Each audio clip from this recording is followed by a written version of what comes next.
Hey everybody, my name is Florence and this is my YouTube channel. So on today's video, I'm going to be telling you guys 10 ways you as a lady can know if that man is going to make an amazing dad or a father to your children. If you're coming across my videos for the very first time, I'd advise that you join the bandwagon or join my tribe. I do not know for what weird reason this has existed for a very long time, but I have come to the realization that when two people come together to marry, most times it's always as if it's the men that chose the women and the women do not really have a say. I've seen a lot of women that marry men that they did not choose. Men just chose them, so they just went with the flow. As long as it's the man that said they want to marry, just went with the flow. Is it that some of you women do not have standards? You do not have like checklists, things that the men that you plan to marry in the future have to like check out of a box before you say I do to them? I wouldn't know. Whatever works for A may not work for B. But like I said, I'm going to be dissecting 10 ways to know that that man is going to be an amazing dad or father to your children. Let's get right into it. But one is definitely going to be him being very, very responsible, or rather his responsibilities. Look out for men that take care of their own personal responsibilities, such as work, finance, things that they've made commitments to, because such men that have such level of responsibility most times most likely turn out to be amazing dads or amazing fathers to children. So look out for these things. It's not something that you just overlook. Check if that man you're saying yes to is a responsible man, because only responsible boys turn out to become responsible fathers. But two, do I really need to talk about it? Number two, but I have to talk about it because in as much as I feel like a lot of people are supposed to know about it, a lot of them are not really sabi anything. So number two is definitely emotional maturity.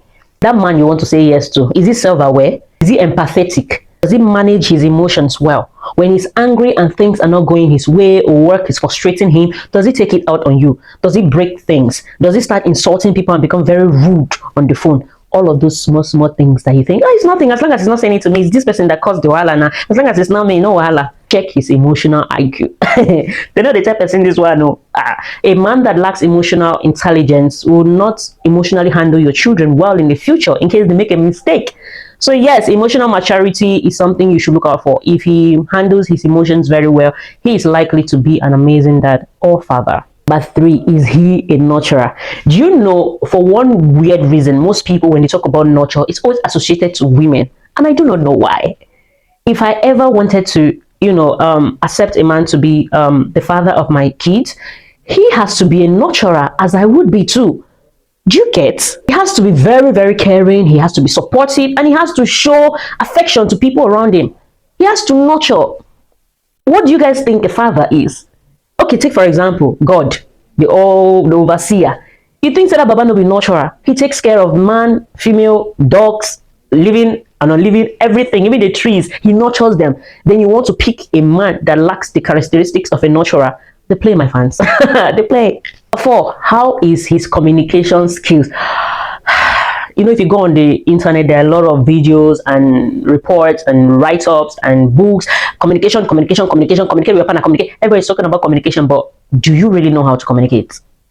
Do you really know how to communicate? Because most of you talk about communication, but when you reach when you need to really communicate, especially when you are the one at fault, all of a sudden, the maturity in you goes out of the window. Ask yourself, does he listen actively to you when you talk? Or is somebody that if you say one, he likes to interrupt you? Is he a great listener? He express himself clearly too, because there are people that you'll be having like conflicts with them and they will give you the silent treatment. You don't want that kind of a partner, do you? No, you need somebody that can listen to you and can also as well express themselves, in a very, very good way without cutting across as if you guys are fighting against each other. What are his resolution skills? How does he resolve problems that stir up between yourself and himself? How does he handle it? Look into those things. It's not something that you just play around the bush and be like, oh no, even if he's not really resolving skills inside the marriage, he's going to be a poor dad. And then you come to the internet and cry to us about it. So check his resolution skills. How does he communicate with you? Especially in those moments that are needed the most. I'm not talking about communication of, oh, good morning, baby. I wake up in the morning. Oh, good night, baby. No, that one is normal. That one is standard. I mean, like the real communication when conflict arises. How does he handle it? Number five, role modeling. Would you want to say yes to a man that even you do not want the children you probably have in the future to grow up to be like? Make it make sense to me. If you look at the man that you want to marry and possibly make the father of your children in the future, and you do not see a model in him, a role model that your children can emulate, why are you saying yes? It's giving desperado. Merely, okay, that's not how they sang the song, but yeah.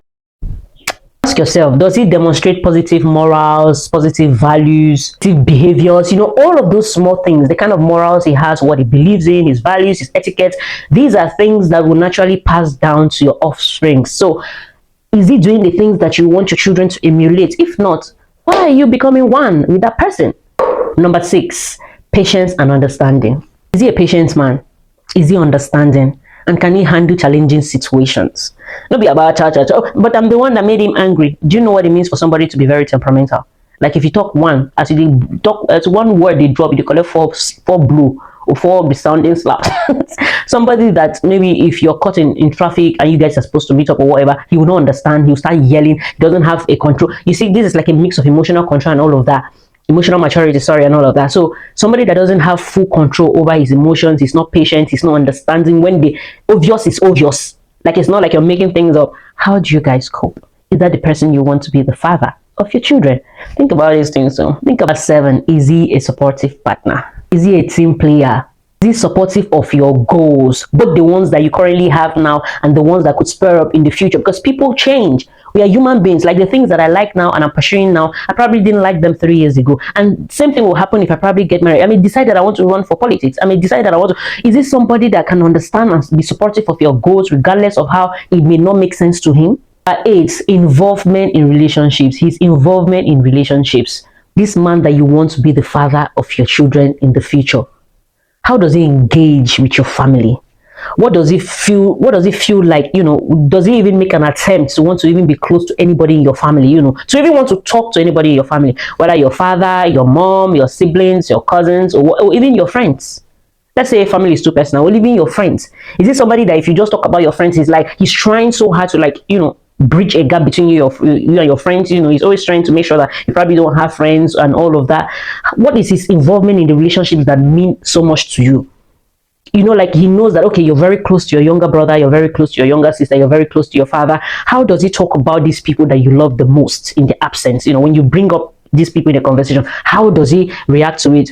And his involvement in relationships with people in his life too. What is his relationship like with his father? What is his relationship like with his mother? What is his relationship like with the people that he grew up under their care, for people that didn't have parents? What's his relationship like with his siblings if he's not an only child? Check these people around him.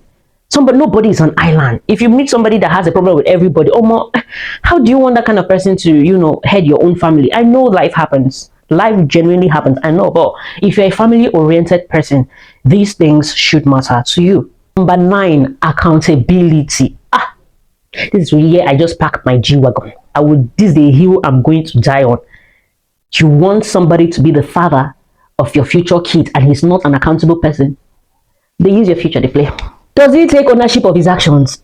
Not the person will go do you something, they still wait, man, you still apologize, man, of which, my dear, I will be honest, when it comes to relationships, there'll probably be times that you apologize for things that you did not even do, or apologize on behalf of the person that even, as long as, because my dear, if you want to use so much brain to enter a relationship, you can make a mistake. But somebody that is consciously accountable, takes accountability for his actions when he hurts you or when he hurts others, or has the ability to say, you know what, I'm the one that made a mistake, or has the ability to unlearn and relearn new things. Just because they grew up having an ideology about something, they are open to learning new things. Accountability matters. You're with somebody that doesn't know how to apologize, you're just going to be crying for the most part of your life. And you want to be with that kind of person that, if they hurt your kids, they cannot apologize to your children. Because it's not gonna work for me. I genuinely believe that if I were to be married in the future, my partner and I were going to have these conversations where we will not only be accountable to ourselves, but we will be accountable to our kids. Because just like them, we are still growing, we are still evolving. Just because we are their parents does not mean we know everything. Nobody is an island. I believe that my partner and I will have to, talk about these things. If we hurt these kids, if we do or say something wrong, and we talk about it much later, and we know that this thing we did would have gone maybe another, we would have taken another route, we should be able to apologize to our children. They should see us being accountable. That's how they grow up to become an accountable human being. So if you don't have a man, a leader that is accountable, how do you expect to become a team with such an unaccountable person and then instill such habits in your children? Not be one person they train became. Number 10, let's talk about the future-oriented thinking. Now, what I mean in this situation is he thoughtful about his future as a father, as a husband, as a daddy to be, as a role model, as everything all encompassing? Is he willing to grow and learn? Is he willing to be that standard that your kids are going to look up to, knowing fully well that he's an imperfect person, but also accepting that he's perfect in his imperfections? Would you be able to leave that man you were about to make the father of your children with your kids for a week or 2 weeks, and you will be very sure that the values and the morals and everything all therein are still going to be intact when you return? If your answer is no, do with that information whatever you please. Regardless, I would like all of us to keep in mind that everyone has their unique areas for growth and strength. So just in general, also observe how he interacts with kids around him, kids in his family, and and all of the good stuff. So yeah, those are 10 ways to know if a man is going to be an amazing dad or father to your children. Again, if you're coming across any of my videos for the very first time, please join the tribe. In case you've not yet read any of my ebooks, the link is always in the description box below. You can get it and have fun while reading it. Bye.